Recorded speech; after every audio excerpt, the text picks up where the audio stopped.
Menteri UMKM Maman Abdurrahman datang ke KPK sebagai dan membantah istrinya menggunakan fasilitas negara untuk perjalanan ke beberapa negara Eropa. Apa urgensinya klarifikasi Menteri UMKM ke KPK? Kami akan membahasnya bersama Wakil Ketua KPK periode 2007-2011 dengan Bapak M. Yasin. Pak Yasin, selamat petang, Pak. Selamat petang, Baik, Bung sebelumnya Dipo. Ya. Baik, Pak Yasin. Sebelumnya kami juga sudah mengundang Menteri UMKM dan perwakilan dari Partai Golkar, namun belum ada yang bersedia hadir dalam diskusi ini. Pak Yasin, saya ingin tanyakan, kalau berkaca pada apa yang kemudian menimpa kasus viral Menteri UMKM, seberapa penting sebenarnya, Pak, seorang menteri sampai harus memberi klarifikasi kepada KPK? Iya, karena ada surat permintaan ke beberapa duta besar Oke. dari istrinya yang akan berkunjung ke Eropa itu ke beberapa negara itu sudah abuse of power di situ. Jadi menggunakan kuasanya untuk kepentingan keluarga. Nah, sehingga itu timbul ya di dalam Undang-Undang 28 tahun 99 yang angka 4 itu ya yang namanya korupsi, kolusi, nepotisme itu yang melibatkan anggota keluarga juga. Nah, di dalam Undang-Undang nomor 20 tahun 2002 tentang gratifikasi ya. Nah, itu gratifikasi itu pasal 12B-nya itu menjelaskan di dalam penjelasan bahwa pemberian itu termasuk pemberian fasilitas, pemberian potongan harga, biaya transportasi, biaya hotel, dan biaya-biaya yang lainnya, baik diterima dalam negeri maupun di luar negeri. Ini masuk di dalam dua pasal itu. Jadi potensi abuse of power dan KPK yang membuktikan ada apa enggak itu misalnya treatment khusus kepada istri dari Pak Menteri UMKM ini. Kalau ada perlakuan khusus, bahkan akomodasinya juga dibiayai, itu sudah termasuk gratifikasi. Maka kita menunggu dari tim Direktorat Gratifikasi yang ada di KPK itu di dalam menyelidiki masalah ini, yaitu membuat laporannya kepada pimpinan KPK dan KPK menentukan ini gratifikasi atau bukan. Oke. Kalau sepanjang 30 hari kerja dia tidak melaporkan, maka masuk di dalam suap itu. Kasus suap ini keluarganya yang dikasih itu masuk di dalam baik Undang-Undang 28 maupun Undang-Undang nomor 20 tahun 2002 yaitu tentang pemberantasan tindak pidana korupsi.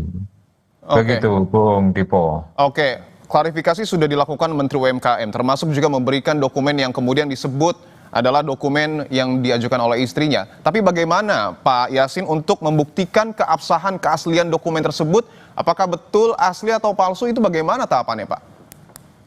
Ya, itu dari kop suratnya, dari tanda tangannya, itu enggak usah itu digital forensik udah ketahuan kalau di situ ya. Itu gampang untuk mengidentifikasi palsu dan tidaknya. Tapi yang terpenting bukan itu kalau KPK itu.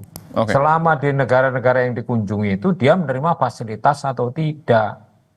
Kalau dia menerima fasilitas, jamuan-jamuan, pengkhususan, padahal itu bukan kedinasan. Dia itu hanya mendampingi anaknya, itu sangat private, itu pribadi. Jangan menyeret-nyeret anggota keluarga itu dimasukkan di dalam kedinasan seakan-akan Menteri UMKM-nya yang berkunjung. Ini yang perlu dipahami oleh penyelenggara negara, para pejabat negara itu. Jangan gampang melibatkan anggota keluarga untuk kepentingan dinas, termasuk melaksanakan ibadah haji pun, istri itu enggak usah diajak itu, karena mengurangi kuota juga. Oke. Oke. Iya. Berdasarkan pengalaman Anda, Pak Yasin, bagaimana kemudian Ya. KPK membedakan seseorang ini mendapatkan gratifikasi atau meminta gratifikasi? Bagaimana cara membedakannya? Ya kalau meminta itu kan memeras.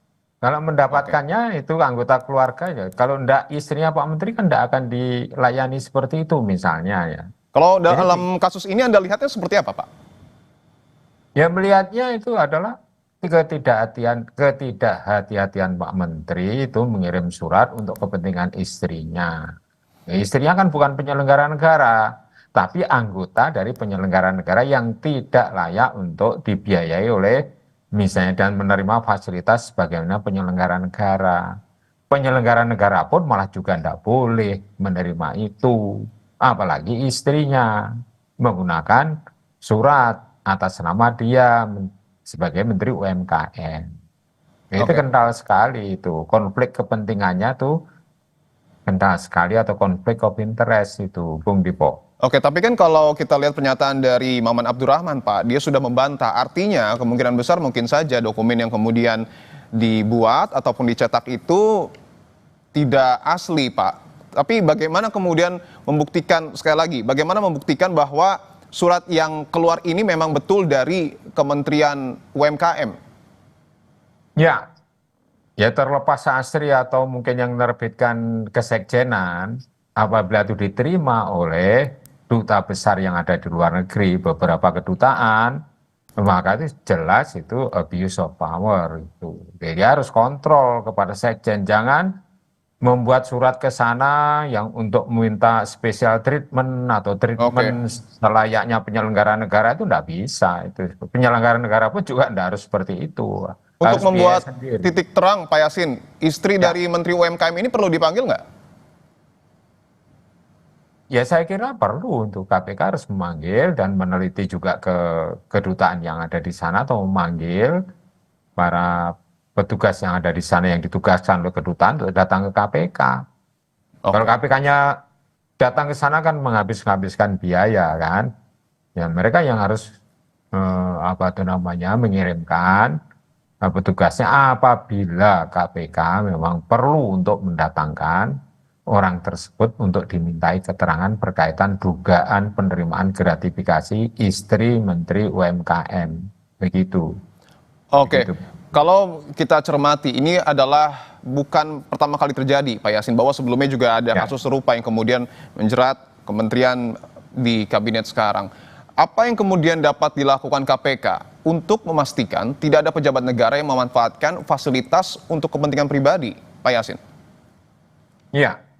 Selama itu bukan untuk kepentingan dinas, pertama tidak usah misalnya saja menterinya membuat surat, ada kop kementeriannya, terus kemudian yang tidak paham dengan struktur kepemerintahan itu berarti tidak paham dengan administrasi negara. Oke, Yang seharusnya itu menteri itu harus tahu seperti itu, menteri yang kompeten lah tentunya ya.